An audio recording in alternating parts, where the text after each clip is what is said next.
नमस्ते, सदा वत्सले मातरभूमि में। हम लोग डिस्कशन करने जा रहे हैं ऑनलाइन फ्रॉड की। हम सबके साथ मुझे लगता है कि भारतवर्ष में मोदी जी की सरकार आने के बाद उन्होंने कहा कि जनधन अकाउंट खोलो, हर व्यक्ति का अकाउंट होना चाहिए। फिर उस बात का पूरे देश में बताया भी गया कि भाई कितने करोड़ अकाउंट हमने खोल लिए। हर व्यक्ति को बैंक के साथ जोड़ दिया। डायरेक्ट बेनिफिट ट्रांसफर भी डीबीटी भी हमने शुरू कर दिया कि भाई कोई भी बेनिफिट आपको कैश में नहीं मिलेगा, कोई भी बेनिफिट जो आपको मिलेगा वो आपके अकाउंट में मिलेगा, कोई योजना का लाभ भी आपके अकाउंट में मिलेगा। तो हमने ये कहा कि अकाउंट खोलना कंपलसरी हो गया। फिर भारत सरकार ने कोशिश की कि भाई कोई भी अकाउंट अगर खोला गया है तो उस अकाउंट के माध्यम से अकाउंट टू अकाउंट ट्रांसफर हो ताकि टैक्सेशन की का काम हो सके और इवेल्युएशन किया जा सके कि किसी के अकाउंट में क्या चल रहा है। यहाँ तक कि यूपीआई ऐप भी भारत सरकार ने अपना चालू किया भीम नाम से, और उस यूपीआई ऐप के माध्यम से ये बात सुनिश्चित की कि ज्यादा से ज्यादा ट्रांजैक्शन ऑनलाइन हो ताकि बैंकिंग सिस्टम भी अच्छा चलता रहे, टैक्सेशन सिस्टम भी अच्छा चलता रहे और किसी व्यक्ति की एलिजिबिलिटी क्राइटेरिया भी बन जाए। एलिजिबिलिटी क्राइटेरिया से मतलब यहाँ पर बिल्कुल साफ है कि कोई व्यक्ति बैंक से अपना व्यापार बढ़ाने के लिए पैसा लेना चाहता है, लेकिन वो पैसा ले नहीं सकता क्योंकि बैंक अकाउंट उतना साउंड बोलता नहीं, क्योंकि कैश में ट्रांजैक्शन करता रहा। हालांकि मेरा मानना है कि मोदी 3.0 में, ये 3.0 में ये सुनिश्चित किया जाएगा कि पैरेलल इकोनॉमी ना चले। पैरेलल इकोनॉमी एक पार्टिकुलर रिलीजन के लोग पैरेलल इकोनॉमी चलाते हैं और धर्म का सहारा लेते हुए ये बात करते हैं कि भाई उनको बैंक में अकाउंट नहीं खोलना, बैंक ना ब्याज लेना है ना देना है, कैश पर काम करना है। हालांकि जिस समय डीमोनेटाइजेशन हुआ 2016 में, बैंक में जब पैसा जमा करने का नंबर आया तो ऐसे लोगों का पैसा ही सबसे ज्यादा जीरो हुआ। हालांकि उन्होंने वो व्यापार भी शुरू कर दिया था कि क्योंकि भूखमंगों की तादाद ज्यादा होती है एक पार्टिकुलर रिलीजन में, उनको पैसे देकर लाइन में लगा दिया। लेकिन फिर भी बड़े तादाद में जीएसटी लागू करने से और डीमोनेटाइजेशन करने से बहुत सारा एक एक पार्टिकुलर लोग जो इकोनॉमी पैरेलल चलाते थे उनके पास पैसा नहीं था। पैसा सब सरकार ने जमा करवा लिया, बैंक में जमा हो गया। जीएसटी की वजह से कारोबार में भी थोड़ी समस्या आ गई। लेकिन आप सोचो कि सीएए के आंदोलन या फिर किसान आंदोलन के समय पर पत्थर इसलिए चल रहा था क्योंकि पैसा नहीं था जो बॉम्ब बना सकता। इसलिए पहले से सरकार की या तो मंशा रही होगी या सरकार ने पहले से तैयारी करके रखी होगी कि आखिर उनको करना क्या है। लेकिन ये बात सरकार ने तय करने की कोशिश की कि हर व्यक्ति का एक बैंक अकाउंट हो, उस बैंक अकाउंट के माध्यम से वो काम करे। अब बैंक अकाउंट जब ऑनलाइन, जिसको वायर ट्रांसफर भी कहते हैं, ऑनलाइन हो गया, सारे अकाउंट ऑनलाइन कर दिए गए और वो बैंकिंग सिस्टम से ई बैंकिंग या फिर नेट बैंकिंग खोल दिया गया। ई बैंकिंग, नेट बैंकिंग खोलने का मतलब था कि एक्सेस, आपका अकाउंट आपके हाथ में, आपके फोन पर, आपके मोबाइल पर, आपके कंप्यूटर पर आपका पूरा अकाउंट सामने है। आपको बैंक में जाने की आवश्यकता नहीं। ज्यादातर बैंकों में अब भीड़ नहीं लगती क्योंकि बहुत बड़ी तादाद में लोग अपना अकाउंट ऑनलाइन कर लेते हैं। अब चेकबुकों की भी इतनी आवश्यकता नहीं पड़ती क्योंकि वायर ट्रांसफर शुरू हो गया। लेकिन उसके साथ एक बीमारी आई और वो बीमारी ये आई कि भाई ट्रांजैक्शन अगर मैं मेरे मोबाइल से कर सकता हूं तो कोई दूसरा भी मेरे अकाउंट में एक्सेस कर सकता है, कोई दूसरा भी मेरा अकाउंट बिना बैंक एम्प्लॉइज के कर सकता है। लेकिन सवाल यहां पर यह पैदा हुआ कि जनरली किसी का भी पैसा अकाउंट से निकलता है और वो बैंक के पास जाता है कि मेरे अकाउंट से पैसा निकल गया, तो मैंने ये बात अनुभव की है कि कोई भी बैंक आपकी बात सुनने से पहले ही कहने लगता है कि ये हमारी जिम्मेदारी नहीं है और ये जिम्मेदारी तो आपकी होती है, आपने ओटीपी शेयर किया होगा, आपने वो कर दिया होगा, आपने एक्सेस दे दिया होगा। भाई अकाउंट में से पैसा तो एक्सेस से ही ट्रांसफर हो सकता है, वैसे तो हो ही नहीं सकता। ये बहुत सारी व्यवहारिक बातें, व्यवहारिक समस्याएं आती हैं जिन समस्याओं से बैंक हाथ उठा लेता है।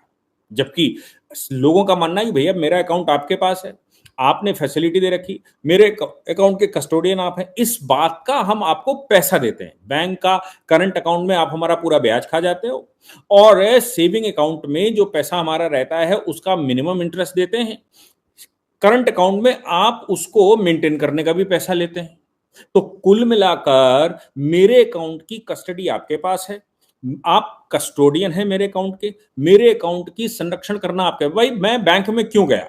मैं पैसा घर में भी कैश रख सकता था, मैं पैसे का इन्वेस्टमेंट कहीं और भी कर सकता था, लेकिन मैंने अपना पैसा अकाउंट में इसलिए रखा, बैंक के पास इसलिए रखा कि मुझे लगा कि बैंक सबसे सुरक्षित है और बैंक में डेडिकेटेड एम्प्लॉई हैं और ये एम्प्लॉई इनकी जिम्मेदारी बनती है कि मेरा पैसा वहां सुरक्षित रहे।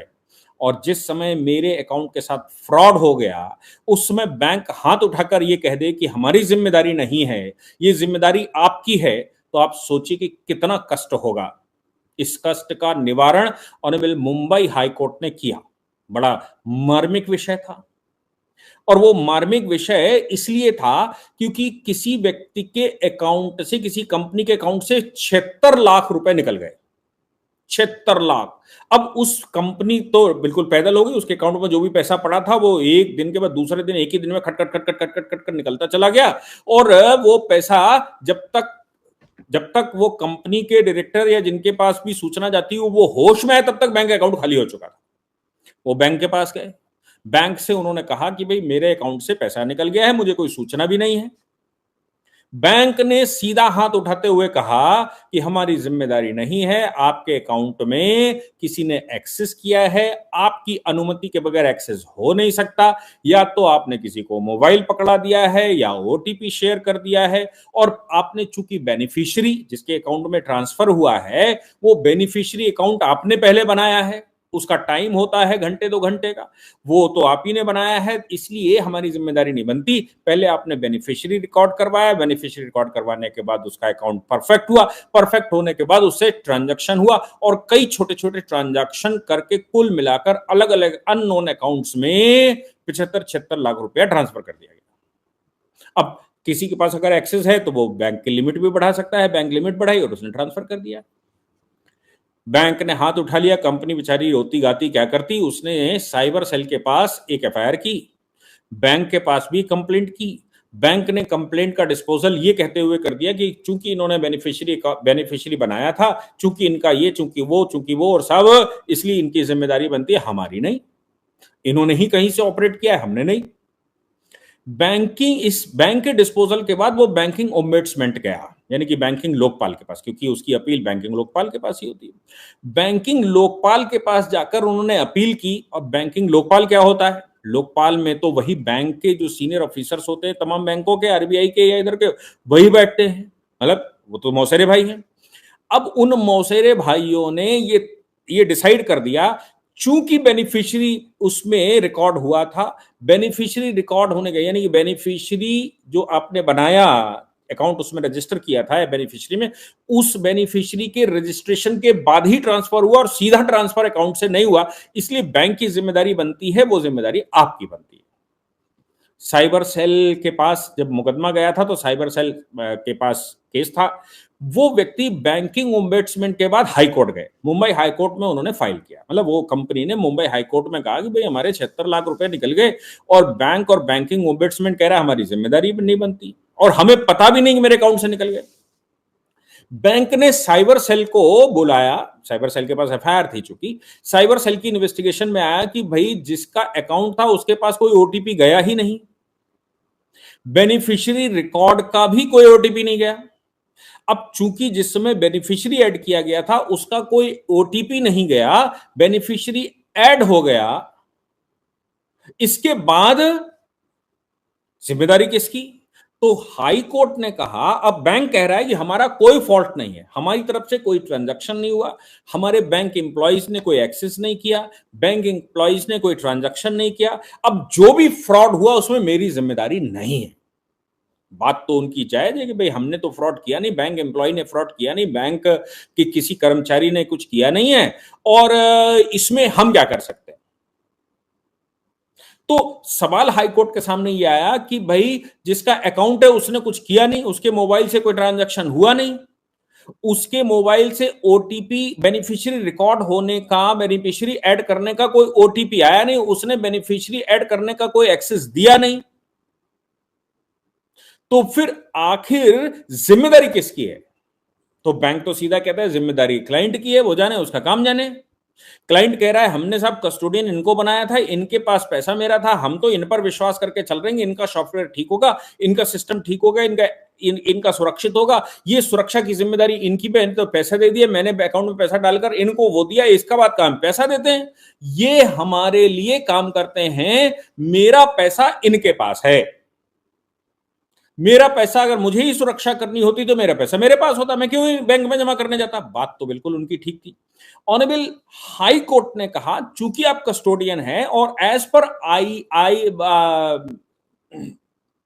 Reserve bank RBI, as per RBI regulation 2017, RBI का चूंकि रेगुलेशन 2017 में आया था और उसमें कहा कि अगर कस्टमर की कोई जिम्मेदारी नहीं है, कस्टमर का कोई फॉल्ट नहीं है, और अगर बैंक में कोई फ्रॉड हो जाता है, भले ही बैंक की जिम्मेदारी बनती हो, बैंक भले ही बैंक में कुछ गड़बड़ हुआ हो ना हुआ हो, कस्टोडियन होने के नाते बैंक की ही जिम्मेदारी बनती है।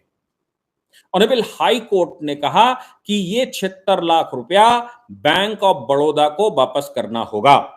बैंक ऑफ बड़ौदा में चूंकि उसने विश्वास करके वो किया है, ये ब्रीच ऑफ ट्रस्ट हो सकता है या फिर आपका फॉल्ट हो सकता है, आपकी बैंक में डाका पड़ जाए तो क्लाइंट की क्या जिम्मेदारी है, आपका एम्प्लॉय को चोरी कर जाए तो क्लाइंट की क्या जिम्मेदारी है, आपके अकाउंट से कोई चोरी कर ले जाए तो क्लाइंट की क्या जिम्मेदारी है। क्लाइंट ने तो दिया है और क्लाइंट कस्टमर ने तो दिया है और कस्टमर ने आप पर भरोसा करके दिया है। कस्टमर की तरफ से अगर कोई फॉल्ट नहीं हुआ है और ऑनलाइन फ्रॉड हुआ है तो इस बात की जिम्मेदारी कस्टमर की नहीं है, इस बात की जिम्मेदारी बैंक की है। यह बात उन्होंने सुरक्षित की कि इसकी जिम्मेदारी बैंक की है। अब बहुत सारी प्राइवेट बैंकें बहुत कुछ गड़बड़ कर रही हैं। मैं आपको बताता हूं, मेरे साथ एक घटना घटी। मेरे साथ घटना ये घटी कि मैंने एचडीएफसी बैंक में एक अकाउंट खोला। जनरली मेरे सारे बैंक नेशनलाइज बैंकों में हैं, जब सरकारी बैंकों में हैं। एक मुझे लगा कि एचडीएफसी बैंक के कुछ एम्प्लॉय मेरे पास आए, मतलब उनका कोई वो आया और उसने कहा कि सर अकाउंट खुलवा लीजिए, हम ये बेनिफिट देते हैं, वो बेनिफिट देते हैं, और आपको जो कार की लोन है वो आसानी से आपको मिल जाता है, और हम आपको एलिजिबल, आपको कोई डॉक्यूमेंट नहीं लगाना, आपके अकाउंट की क्रेडिबिलिटी के आधार पर पता नहीं क्या क्या बेनिफिट मिल जाते हैं। अपने को भी लगा चलो खुलवा लेते हैं। हमने एचडीएफसी बैंक में अकाउंट खुलवाया, कुछ पैसे भी डाल दिए। पैसे डालने के कुछ समय बाद मेरे पास एक फोन आया बैंक से, और फोन करके कह रहा है मैं बैंक एचडीएफसी बैंक से बोल रहा हूं, मैं यहाँ का एम्प्लॉय हूं सर, आपके पैसे सेविंग अकाउंट में पड़े हुए हैं, इन पैसों को आप कहीं सेटल कर दीजिए। तो मैंने उससे पूछा कि भैया मेरे अकाउंट में आपको कैसे देखने को मिला, आप क्यों देख रहे हैं मेरे अकाउंट में, मैं आपके पास रखा, मैंने आपके पास पैसा रखा हुआ है, मैंने आपसे सलाह नहीं मांगी, आपको मेरे अकाउंट को एक्सेस करने का राइट किसने दिया, मेरे अकाउंट को झांकने का, मेरे घर को देखने का आप कस्टोडियन मात्र हैं, मेरा क्या पड़ा है कितना पड़ा है ये अकाउंट में डालना मेरा काम है, मेरा सुरक्षित रखिए और ट्रस्ट ब्रीच मत करिए, मैं हमने आप पर विश्वास करके रखा है आपको। तो वो कहते हैं कि नहीं साहब हम तो बैंक के एम्प्लॉय हैं, हम तो आपका अकाउंट देख ही सकते हैं। तो हमने कहा वो तब देख सकते हो जब हम आपको अनुमति दें, आप कैसे देख सकते हो। मैंने मैनेजर के पास गया, ब्रांच हेड से मैंने कहा, मैं फिर ब्रांच हेड को मैं बोला है कि भाई ऐसा ऐसा देखो ब्रीच ऑफ ट्रस्ट है, ये ठीक बात नहीं है, मेरा पैसा वहां पड़ा हुआ, आपके सारे एम्प्लॉइज को पता लग जाता है। तो उसने मुझे जवाब दिया, ब्रांच हेड ने, कि साहब कोई भी हमारे बैंक में कोई भी आपका अकाउंट एक्सेस कर सकता है, ये हमारे यहाँ की पॉलिसी है। हमने कहा आपके यहाँ कोई भी, बोले हाँ हमारे यहाँ का कोई भी कर्मचारी जो यहाँ काम करता है, वो कैशियर है, वो अकाउंटेंट है, वो और क्लर्क है, ये भी सभी लोगों को आपका अकाउंट सीधा एक्सेस करने का राइट है। तो हमने कहा आपका एम्प्लॉय कितना ट्रस्टवर्थी है, बोले साहब बैंक है, बैंक की ट्रस्ट है, ये है वो है फलाना ढिमाका, दुनिया भर की बात उन्होंने बताई। मैंने उनसे फिर कहा कि भैया अगर ब्रांच हेड खोलता है, एक जिम्मेदार व्यक्ति है, लेकिन सारे एम्प्लॉय मेरे अकाउंट को देखेंगे, मैंने क्या ट्रांजैक्शन किया, किसको ट्रांसफर किया, किससे लिया, किसको दिया, कितना पैसा पड़ा हुआ है, कितना नहीं पड़ा हुआ है, मैं क्या कर रहा हूं अपने पैसे का, तो ये तो ठीक नहीं है, या तो आपने मुझसे अनुमति ली होती। तो वो कह रहे हैं सर वो फॉर्म जब आपने भरा होगा तब दिया। मैंने तो फॉर्म पूरा पढ़ने की कोशिश की थी, उसमें ऐसा कोई क्लॉज नहीं था कि आपके सारे एम्प्लॉय देश भर के उसको अकाउंट को खोलकर देख लेंगे। बोले नहीं सर हमारे यहाँ की तो पॉलिसी है ये। हम घर चले आए उनको कह के। बाद में फिर से कुछ दिनों बाद मेरे पास फोन आ गया, बोले सर आपका ये पड़ा हुआ है। मैंने फिर उनसे कहा, वो कॉल रिकॉर्ड करी, रिकॉर्ड करके मैंने वो ब्रांच हेड को भेजा। मैंने कहा आपको मना करके आया था, फिर भी आपके एम्प्लॉय बोले नहीं सर वो हमारे एम्प्लॉय हैं और वो पुराने बैंक मैनेजर थे, अब तो मैं नया आ गया हूँ और आप चिंता मत करें, वो ऐसा हो जाएगा वैसा। मैंने कहा भाई मेरे अकाउंट में कुछ भी पड़ा हुआ है, मैं गाँव का रहने वाला हूँ, हमारे यहाँ तो पहले डाका पड़ जाता था। किसी को सिर्फ इतना पता लग जाए कि किसके अकाउंट के में कितना पैसा है, इस आधार पर तो पकड़ हो जाती थी बच्चों की। इस आधार पर पैसा ले लिया जाता था, इस आधार पर बहुत कुछ हो जाता है। और आपके बैंक एम्प्लॉय प्राइवेट बैंक है, प्राइवेट बैंक आपका एम्प्लॉय आज है कल नहीं, कल छोड़कर चला जाएगा, क्या मतलब होता है?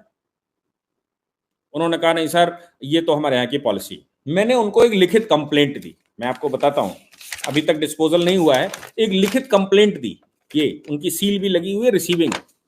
मैंने उनसे कहा इसका डिस्पोजल करिए एज पर पुट्टू स्वामी जजमेंट, सुप्रीम कोर्ट के पुट्टू स्वामी का एक जजमेंट है 9 जजेस की बेंच का, जिसमें यह कहा गया है कि प्रिवेसी भंग नहीं होनी चाहिए। मेरी प्रिवेसी कोई भंग नहीं हो सकती। आप मेरे इंस्ट्रक्शन के अनुसार मेरे अकाउंट चलाओगे, आप मुझे इंस्ट्रक्शन नहीं देंगे। बोले सर देखिए हम वो आप सरकारी बैंकों में आपका अकाउंट होगा, प्राइवेट बैंकों में तो ऐसा नहीं है, और हम तो साहब व्यापार करने के लिए बैठे हैं। हम तो आपसे कहेंगे कि आप हमारा इंश्योरेंस करवा लीजिए, हम तो आपसे कहेंगे कि आप हमारा डीमेट अकाउंट खुलवा लीजिए, हम तो आपसे कहेंगे कि आप इन्वेस्टमेंट कर लीजिए, आपका पैसा